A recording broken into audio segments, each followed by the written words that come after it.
Hey guys, I'm Alyssa. Welcome to my channel, and today I'm going to be sharing my September reading wrap up and the books that I'm hoping to read in October. So yeah, let's just get into it and start off with the books that I read in September. The first book I read in September was Five Survive by Holly Jackson.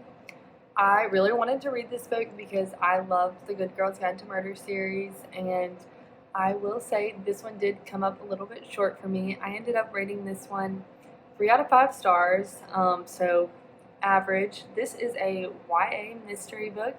It is about these 6 friends that go on a trip together, and they are in an RV.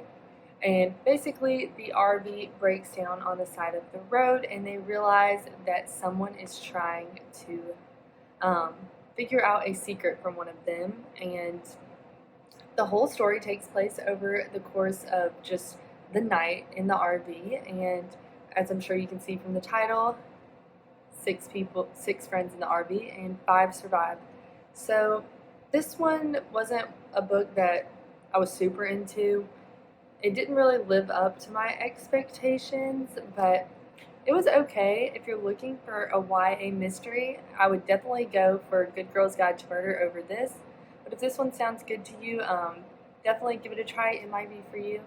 I was obviously in a YA mystery mood at the beginning of this month because the next 2 books I went into were The Naturals and Killer Instinct by Jennifer Lynn Barnes. This is a part of a 4-book series called The Naturals. This is about a group of teenagers, and they are naturals at many things that the FBI do, such as reading people, emotions, lying, statistics, things like that. And they get these, I think they're like 17, 18-year-olds, and they bring them into this special program and teach them how to hone these abilities, and they're working on cold cases.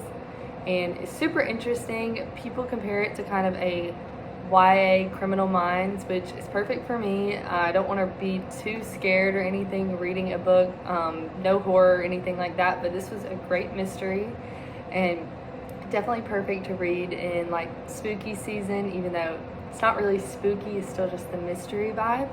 So yeah, I would definitely recommend this. I rated the first book 4 stars and the second one 4.5 stars. I think just because I got to know the characters in the first one, so it made this one even better, and I'm excited to continue on in the series. The book I went into this month was Tomorrow, Tomorrow, and Tomorrow by Gabrielle Zevin. This was our book club book for the month. A few of my friends and I have a book club, and we always vote each month, and this book won this month.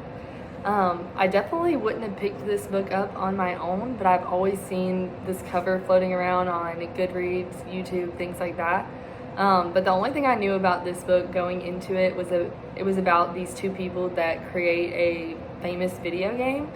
And I don't really play video games, but I was interested to see what it would be about, since this is like a Goodreads Choice Awards winner for last year, and I will say it is definitely much deeper than video games. For me, I struggled a little bit to get through it. It was about 400 pages, and it was just very deep about life, like a lot of concepts, just like about relationships, work dynamics with friends, death, different things that were faced in this book. So it definitely wasn't just a happy read through and through, but it was definitely a book if you like to think. Maybe you enjoy this book. I ended up rating it 3 stars. So I see why people like this. I just don't necessarily think that this is the type of book I like for me. Next in the month, I wanted a little romance, so I decided to pick up In the Likely Event by Rebecca Yarros. I loved Fourth Wing, so I thought, why not pick up another one of her books? And I saw this one at Target. I was like going up to the checkout line, and this one was just sitting there, called my name. I bought it. This book it's kind of a second chance. Well, it says, is it a second chance if you never had a first? So it's this couple, it's never really their right time. They meet whenever they get on a plane together, and they're strangers. They start talking, and they end up being in a plane crash together and kind of go through this crazy experience. They both survive, and kind of go on with their lives. The guy main character is in the military and the girl is going to law school, and so things just never worked out for them. And so we get to see a past and a present timeline where they're kind of thrown back together when they basically get reunited in Afghanistan, where he's in the military and she's there with a politician, and things just kind of ensue from there. I did really enjoy reading this. For me, I ended up rating it 3.5 out of 5 stars.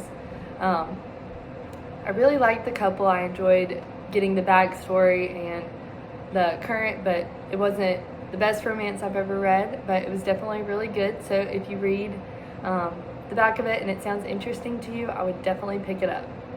And next, I think I had my best read of the month as my last read of the month, and I finally picked up The Assassin's Blade by Sarah J. Maas. So this is the prequel to the Throne of Glass series, and I ended up reading this book after Heir of Fire, which is the 3rd book in the series. There are so many different ways that people read the Throne of Glass series, but I will say, reading this one when I did, it hit really hard. I feel like getting to know Selena, our main character's backstory, really just made everything in the rest of the book mean more. So I might recommend starting with this one if you want to read Throne of Glass. Definitely do your research, because there's lots of different opinions on whether to read this one first, second.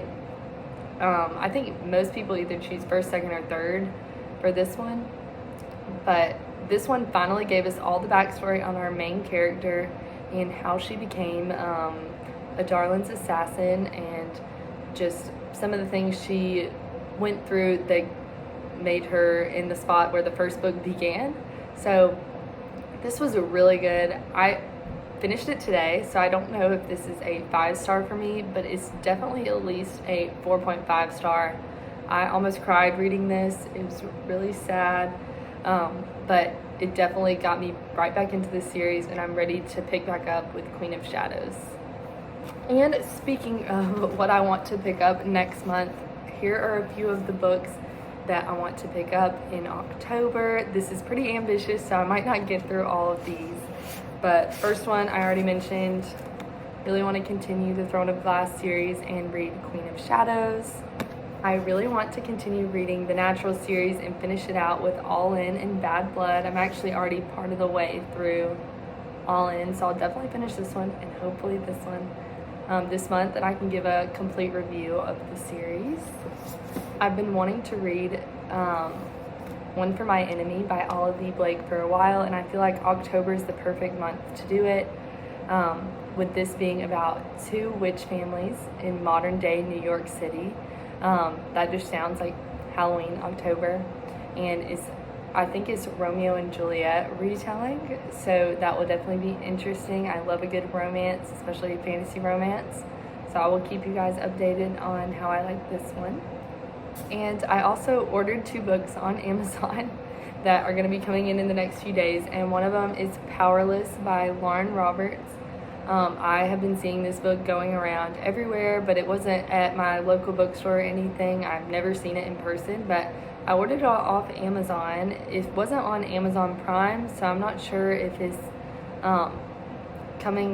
if it's out in the US or not, but I believe it is coming out soon. This is a fantasy romance that I've seen Sarah Caroli was raving about, and then also Rachel Catherine here on YouTube. 2 people that I love getting book recommendations from, so I'm definitely going to pick this up because they enjoyed it. And then also I really want to pick up The Ballad of Never After. The 3rd book in that series comes out at the end of this month, so I already read the first one. I need to hurry up and read the second one so I can get to that 3rd one. That is pretty much what I read in September and the books that I hope to read in October. If you have any recommendations or if you've read any of these books, definitely comment down below. I'd love to know your thoughts or what you would like to see me read this month. And I'm hoping to make some reading vlogs this month, just have my reactions to different books, or maybe just make some different content for you guys. So if you have any requests, definitely leave that below too. And I hope you all have a wonderful day, and I will see you next time. Bye.